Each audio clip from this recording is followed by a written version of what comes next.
WMAL-FM Woodbridge, Washington, a Cumulus Media station. Making sense of the news. News Talk 105.9. News now. On News Talk 105.9 WMAL. O'Connor and Company. It's 8:36. It's O'Connor and Company. Julie Gunlock. Meredith and I love where we live. It's a wonderful community, and I wouldn't want it any other way, and it's just perfect. But I got to tell you, once in a while, I am jealous of you living in Alexandria, only when you tell me that once in a while, if you're in the grocery store or at a restaurant, you happen to bump into Mark and Mollie Hemingway. It's like, see, now yes, that's... and I do. Yes, and that's cool. Because how cool would it be to just sort of bump into the Hemingways? And Mollie Hemingway, of course, editor-in-chief of The Federalist and author of Rigged, How the Media, Big Tech, and the Democrats Seized Our Elections. Boy, that was prescient. She joins us now. Good morning, Mollie. Good morning. Great to be here with you. You tweeted out yesterday that you're really glad you wrote this book, Rigged, and because so much of it is being validated today. We don't need the New York Times, Washington Post, Glenn Kessler, God forbid, to validate your great research and reporting, but there should be a little bit of smug satisfaction right now in your step. I had a sense after the election that someone needed to look into what actually happened, who wasn't delving into crazy conspiracy theories or anything like that. But I don't know if I quite understood just how far the left was willing to go to keep people from talking about what was clearly the craziest election any of us lived through. Right. I pointed out last week that, that Joe Biden's main argument during all of the Hunter Biden questions, which, by the way, were already there well before we knew of the existence of the laptop.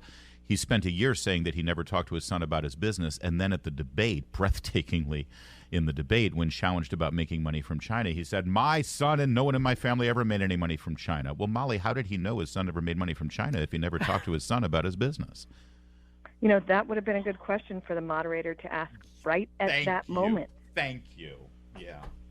But it never happened. But yeah, well, Mollie, we have people coming around now. You have Maureen Dowd of the New York Times finally writing a column that Joe Biden has been ignoring his granddaughter for 4 years, and she just got around. You have David Brooks this morning talking, as the educated class here. He's sort of edged around the fact that, maybe we elites are making it worse for middle-class Americans. But, what do you say to that, when you see these columnists sort of kind of hedge a little bit and come around to the reality that all of us have recognized for over, for years and years? Well, both of those columns are worth reading, so I don't want to take away from that. But Sure. It is so little and so late and so little compared to what we went through under the Trump administration, where every day was just hysteria and craziness from columnists, calling for a 25th Amendment solution, how to oust the president, how to undermine him, supporting, anonymous little insurrections inside the federal government. And we are now really surprised when Maureen Dowd says, "Hey, by the way, when your claim to fame is that you're a family guy, you shouldn't be denying the existence of one of your grandchildren who did nothing wrong and did nothing to deserve this treatment from the family." Or when, it's like 10 years too late for David Brooks to be like, "Wait, are the people angry that we have destroyed the country? Is that what's going on?" Mollie Hemingway is our guest from The Federalist and, of course, Fox News Channel. Here's the New York Times on March 31st talking about the progress of the January 6th investigation. I'm going to quote it to you, and I'll just let you react in real time. "In the past, Mr. Biden privately told his close circle of advisors that Mr. Trump posed a threat to democracy and should be prosecuted for his role in the events of January 6th, according to two people familiar with his comments." In other words, two people from Biden's close circle leaked this to the Times. And let me continue. "He also told confidence that he wanted Attorney General Merrick Garland to stop acting like a ponderous judge and take decisive action."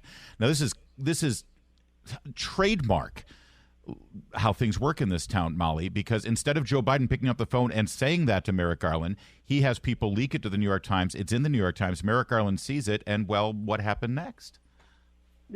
I'm so glad you brought this up, because I think people had forgotten that this happened, and there are two massive problems with it. One, this is insane that Joe Biden is seeking to imprison his top political opponent. Yeah. It's the type of thing we associate with Vladimir Putin or other tyrannical authoritarians, and it should be condemned by everyone, even Donald Trump. He spent his entire 2016 campaign leading people in chants of lock her up for what Hillary had done with various crimes. And then when he was elected, he said, actually, I don't think it's good for the country to go after your political opponent. So Joe Biden is falling way, way, way below the Donald Trump moral standard when he's doing this kind of operation with the New York Times. But exactly, and so he communicates through the Times and tells them he wants his top political opponent gone after. During the Trump administration, if Donald Trump said publicly, by the way, this Russia collusion hoax is a witch hunt after me, everybody, including some like Senate Republicans, would say, that's obstructing justice. Yeah. But here, Joe Biden goes to the New York Times, says it. He could have corrected it. He first started saying this in 2022. If it were wrong and if it weren't coming directly from him, he would have said so. And nobody said anything about it being obstruction of justice or meddling with justice. So how do you, as the Republican primary process unfolds, and like you, Mollie, I'm spending most of my time focusing on Biden and what's developing here in Washington, D.C. and the palpable hypocrisy as well as corruption that we see. But we do have this Republican primary challenge going on, and it seems to me it's a real challenge for the other Republican candidates to be able to say, listen, I liked President Trump's policies. I supported his presidency. I was even in his cabinet or I was his ambassador to the UN or what have you. But now it's my turn. Here's why I should be the guy or gal. And it seems like none of them are able to make that political case. I kind of feel like the only one who's doing that is Vivek Ramaswamy. He says, I loved Donald Trump. I think he's great. And then here's why I think I can do it better. Everyone else seems to think the way to beat the guy who was the twice most recent nominee and who was supported by like 90% of the party and whose policies everybody liked is to attack him. And I understand the difficulty of not doing that, particularly when he's attacking you, but it doesn't seem to be a strategy that's working very well. I think Republican voters want someone who does not attack Donald Trump. He's got plenty of attacks going on, but maybe someone who attacks the permanent D.C. class or the Democrats or other people that Republicans are more inclined to see you attack. For sure. Well, but I'm also wondering why people aren't a little bit more like Vivek. Like why DeSantis doesn't say, "Hey, I'm going to pardon him and I'm going to go after these bureaucrats who went after him." I don't feel that there's that sort of strong commitment from DeSantis. Is he sort of afraid to sort of fully embrace that? I'm just curious your thoughts on that. I don't know, and I don't know enough from him to say, but I am very curious about that as well. I've talked to people on the campaign who sense that it's a donor-related issue, that he's got a lot of donors who hate Trump, and so if he says too much in defense, or just that he thinks the strategy is to sort of lean into the persecution of Trump or remind people of it. But he actually always up until like a year ago was excellent on all of these issues, very clear in how he talked about it.